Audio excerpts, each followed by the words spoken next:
Hello and welcome, Capricorn. This is your reading for the 28th of March. It's a general reading because I can't read for every single Capricorn on the planet. So it is a general reading, so just take what resonates.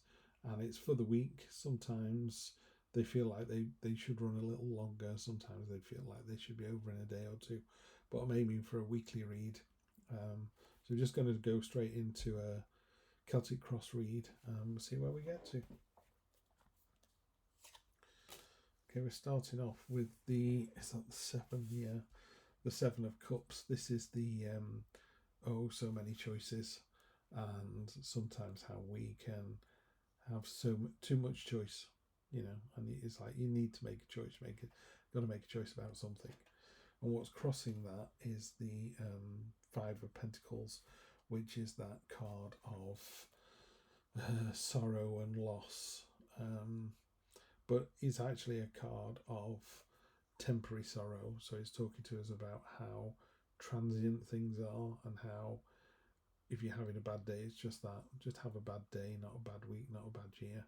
Although I appreciate that some people do. I think sometimes we can get bogged down in remembering the bad rather than the good. Let's take this a little bit further. Recent past is the King of Swords, stoic, literal. He's got the larvae into butterfly there, which is the generation of ideas. But that stone, the sword, is just smashed into the ground. It's going nowhere. It's stoic. It's solid. He's almost seen as heartless, and he's not. That's why there's that little golden orb in the middle there to remind you that he has a heart like the rest of us do, but he can be seen as quite cold and calculating. And again, you can actually spin that little bit and go, so he's quite dependable as well. He's there when you need him to be. In your near future, have the Five of Wands.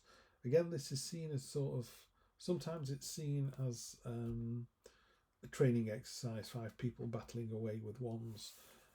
And some people see it as, a battle and some youngsters coming on board. But in this particular deck, it looks like Gandalf's staff, but it's rock solid, and those swords, those spears are just breaking against it. So to me, that's you. That's lighthouse mode. I'm here. I'm not going anywhere. I'm solid. I'm dependable. Crash against me as much as you like, you storms. I'm still going to be here. So, while you have a lot of things to choose from, it can sometimes feel like too much choice is no choice at all. That's temporary. I'm not sure if this is you or not, this dependable person back here. Okay, because now we have the beautiful, flirtatious Queen of Cups, and she's manifesting those angel fish. She's just creating them out of nothing. She made so many. She made herself a beautiful crown. You got the koi carp down at the bottom doing a sort of yin and yang, and this is the harmony of male and female energies. She's very open, she's very spiritual, very giving. It's a nice card to see. Oh, so that's the kind of your tummy feeling, the root of the matter, and this is the head of the matter. This is what you actually understand. So this one it's about it's about having money and not being ashamed of having money and buying nice things with it, but not doing it for any other reason than that's, if you want a Ferrari, buy a Ferrari if you can afford a Ferrari, but don't buy one just to upset the neighbours and you go, I never really liked it anyway, I just did it to upset the people down the road. There's birds and mice on this card, and the cat's just ignoring them. They're beneath her almost. And there is that sense of aloofness about this card, but in a really nice way. And it should be a card that's celebrated. It's the Nine of Pentacles. So we're almost at the end of the journey for the Pentacles. So you've got these really sour Five of Pentacles down here. But actually, you're right up at the top with the Nine. So I think this 5 is just trying to dull down the immense amount of choices that we have here. So you look at this. There's all different things in those glasses, and in the traditional Rider-Waite deck, You know, there's food and drink and treasure. There's even a sort of veiled figure, so that's supposed to be the unknown. So it's even a choice you didn't even know you had to make. But yeah, the trouble with too many choices is sometimes you go, well, I've got too many things to choose from, so I'm not going to make a choice. You need to make a choice. But it turns out really nicely. You know, it turns out with a Nine of Cups. And yeah, there might be a bit of a fight involved or a competition, but you just smash it. You just absolutely smash it. The outcome or where you're going to find yourself after all of that is the Knight of Cups.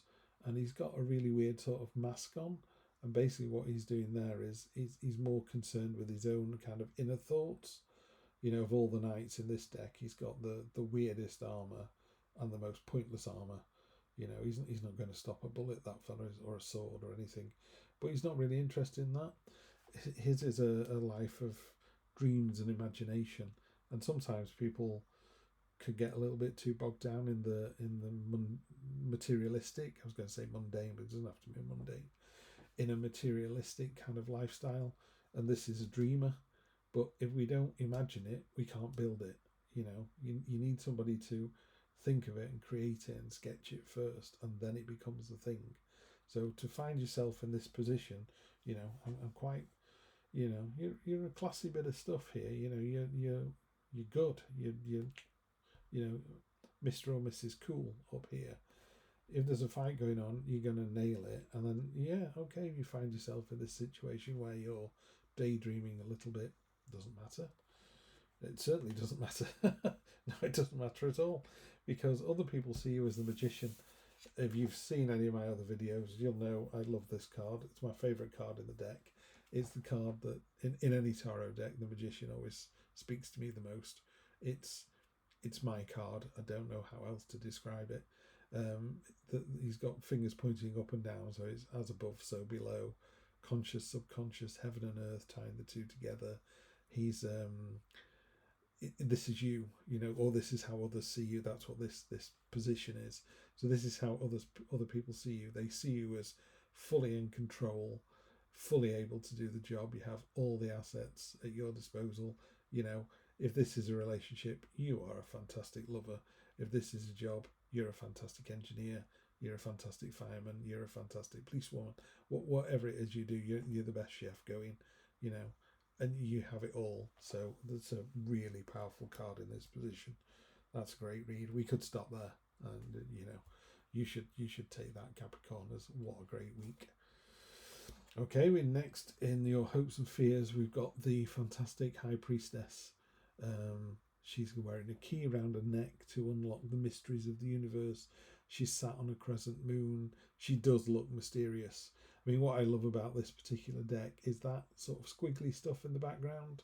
That's the Mariana Trench, which is 7 miles deep and somewhere on Earth that we know very, very little about. And people are still finding new creatures down there.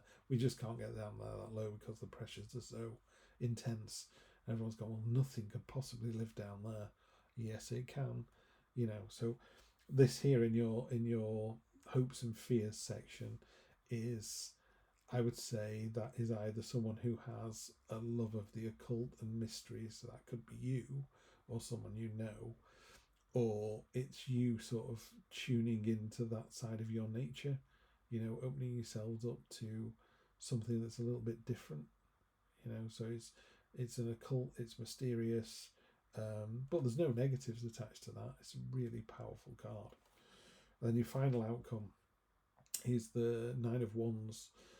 In a traditional Rider-Waite deck, there's a man that's all bandaged and beaten up, and he's got 8 wands behind him, and he's still holding one. And it's about having battled your way forward. You know, this wolf has got blood on its tummy there, on her tummy, and she's you know, I wouldn't want to fight a cornered wolf, would you? They just come out fighting, so it's like no matter how browbeaten they are, they're still going to win the battle, you know. So it ties in nicely with this one here. So you got the 5 of Wands, which is some kind of battle involved that you clearly win. You've got all the tools to do it. Your spiritual side and your material side are working in perfect harmony. and you end up, like I say, with this. Sorry, the camera keeps going off. You end up with this fantastic resolution of, you know, it doesn't matter how many licks you take, you just keep coming back for more. You know, it's like Rocky, isn't it? Rocky 1. Brilliant, brilliant. And your theme across the whole bottom of the deck, the Sun, best card in the deck, just blows all this out of the water. That's a fantastic underpinning of the reading. You know, it just lifts all of those cards. So I think you've got a lot of choices to make. Don't let the fact you've got a lot of choices to make bring you down. You know, that's what this card's doing here. It's only temporary. Again, in a Rider-Waite deck, in a traditional Rider-Waite, it's the two beggars walking past the stained glass window, and they can't see the hope that's just around the corner.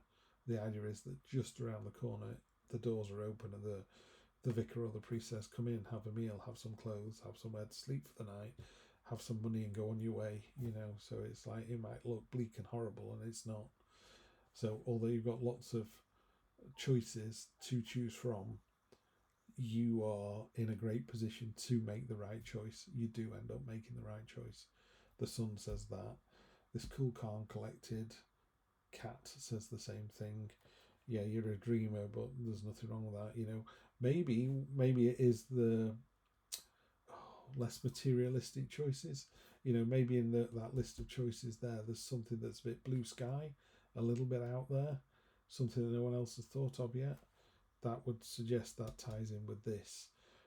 This card just knocks it out of the park. I mean, you know, these two cards here, you can take those all day long. The Sun and the Magician, happy day, happy week. Yeah, there's gonna be some kind of fight on your hands here, or the outcome is, you know, I get knocked down, but I get up again, and you do, you know. So it's a fantastic week for you guys. Anyway, that's all from me. So it's a nice tight reading, this one. Sun and Magician are your two keywords this week, and I will see you next week for more of the same. Take care.